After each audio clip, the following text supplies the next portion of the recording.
여러분 안녕하십니까, 이영선입니다. 학교체육 바로 세우기 제3부 순서 운동부 지도자는 무소속이라는 내용으로 오늘 이영선의 성동원도 여러분들과 만나보도록 하겠습니다. 지난 7월 3일 날 학교 비정규직 노동자들은 총파업에 돌입했습니다. 이 내용에 대해서 학교 비정규직에 대한 내용들에 대해서 많은 신문 언론은 이제 참 많이 나눠져 있는데 눈에 띄는 기사 내용을 좀 언급하도록 하겠습니다. 오마이뉴스에 대한 내용을 좀 언급하겠습니다.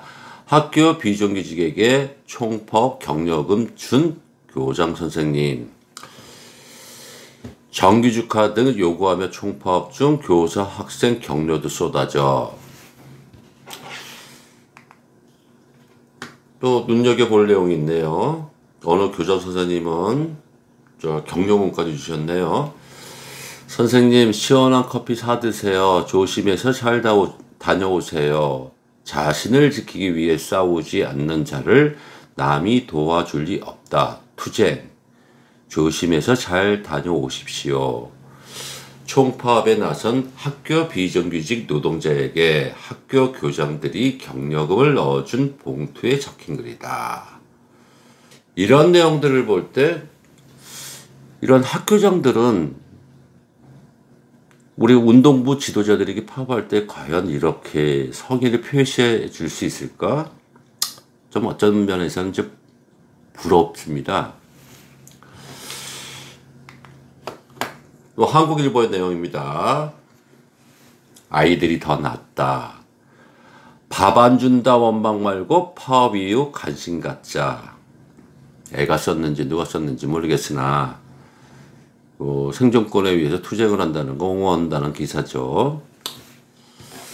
자, 이 내용을 보면서 저는 좀 방송을 준비하면서 좀 여러 가지 자료를 찾게 됩니다. 학교 비정규직 현황에 대해서 좀 알아봤습니다.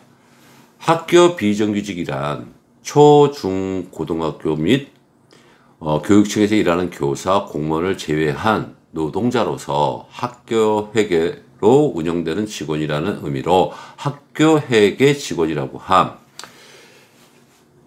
교육부 구분에 따르면 학교 비정규직은 학교 회계 직원 14만 989명과 비정규직 강사 16만 2,196명, 2013년 기준입니다.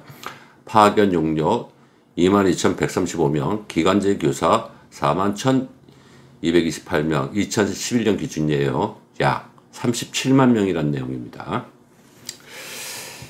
이 노조의 가입 대상이라고 봤을 때 파견 용역 전체 강사 중 일부, 방과후 강사, 기간제 교사는 가입 대상 관련 검토 중.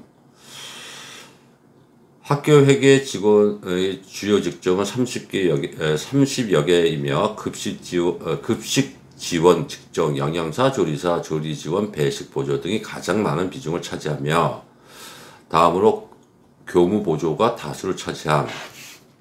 해마다 급증한다는 내용이에요. 네, 이런 내용들인데, 직종은 50개가 넘으면 계속 신설되고 있대요. 교무어 실무사, 과학 실무사, 전산 실무사, 교육복지사, 돌봄 전단사, 사서, 학교 보안관, 스포츠 강사, 유치원 방과후 과정 강사, 영양사, 전문 상담사, 조리사, 조리원, 특수지도사, 시설관리, 매점관리, 청소원, 당직장담, 통학차량, 배식보조, 평생교육사. 근데 이러한 내용들을 보는데 우리 학교 운동부 지도자들은 내용이 없어요. 그래서 이 학생 운동 학교 운동부 지도자들은 이쪽에 편입이 되는 건지 저쪽에 편입이 되는 어떻게 계정 가방이 없네요.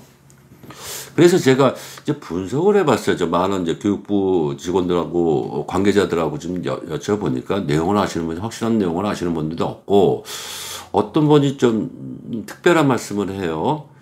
운동부 지도자들은 대부분들이 수익자 부담으로 학부모 수익자 부담이기 때문에 이해 당상이 없다는 내용들을 또 하시는 말씀을 하시는 분들이 있어요. 어쨌든 간에 운동부 지도자들은 여기에 개정 과목이 없는 것 같습니다. 그러면 이분들의 내용들에 대해서는 어떻게 정리를 해야 되나요? 자, 스포츠 혁신에서 권고안의 내용을 보면 4번 사항, 지난번도 많이 언급했는데 학교 운동부 지도자의 처우 개선이라는 내용들이 있어요. 그러면 그 혁신안의 내용 디테일하게 들어가면 운동부 지도자들은 어떻게 분류를 해야 되는 건지. 그러니까 쉽게 얘기해서 학교 비정규직으로 판단을 해야 되는 건지 아니면 이거를 뭐 다른 거로 운영을 해야 되는 건지 이 디테일이 없습니다. 그러니까 그런데 이 운동부 지도자의 처우 개선을 해주신다는데 처우가 지금 포지티브가 없다는 얘기예요. 이러므로 해서 이런 운동부 지도자들의 포지티브가 없는데 어떻게 훌륭한 학생 운동선수가 배출이 되겠습니까?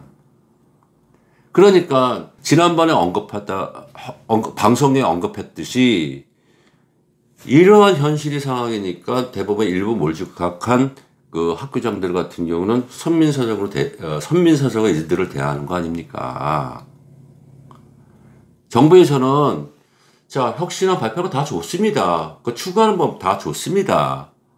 그러나 그들을 가리킬 수 있는 지도자들에 대한 포지셔티브를 정확하게 명분을 해주셔야 돼요. 두 번째, 올해부터 7월 1일부터 52시간 근무에 대한 내용들이 있어요. 그 문제를 직접 들어가게 되면 이 운동부 지도자는 또 어디로 들어가야 되는 건지. 그러면 여기서 교육부나 문체부에서는 우리는 여기다 안을 정해줬다 했지만 이 문제에 대해서는 고용노동부 소속가 아니지 않습니까? 이런 각 부처 간에 대한 현안 관계에 대한 어떤 조율 같은 게 있으셔야 돼요. 법 제정을 하시면 뭐 하십니까? 그냥 학생 운동선수 배출하는 건 좋아요. 근데 OECD 국가에서 어쨌든 52시간 소득 주도 성장에 의해서 52시간 하는 거 아닙니까? 근데 혁신위는 교육노동부가 또 아니에요. 이런 내용들은 어떻게 하실 건지. 참 이런 내용들을 보면 진짜 그 법 제정할 때 상당히 힘듭니다. 그런데 우리 운동부 지도자들에 대한 포지셔티브가 없다는 얘기예요. 말로만 전국체전을 하든 뭘 하든 또 여기서 들어가게 되면 도협회나 광역시 또 시도협회에 있는 체육회 같은 경우에는 성과를 내려고 그러지 않습니까? 근데 학생 운동선수는 또 제동이 걸린 건 또 교육청이고요. 이거에 대한 문제점이 또 생기는 부분에 대해서 또 교육노동부에 또 문제가 생깁니다. 이런 문제점들을 심사숙고하셔서 저는 속도가 아니라 방향을 얘기해 줬으면 속도에 대한 건 너무 속도 내지 마시고요. 이런 디테일에 대한 부분들도 한번 심사숙고하셔서 관계부처하고 의논하셔서 그래도 법 제정하시는 게 옳다고 보는데 여러분들의 생각은 어떠신지요? 이런 점 유념하셔서 혁신위, 문화체육부, 그 다음에 교육부, 그 다음에 고용노동부 관계부처에서 정확한 업무 협약이 있어서 교통정리를 해주시기를 바라겠습니다. 오늘 방송 시청해 주셔서 감사합니다.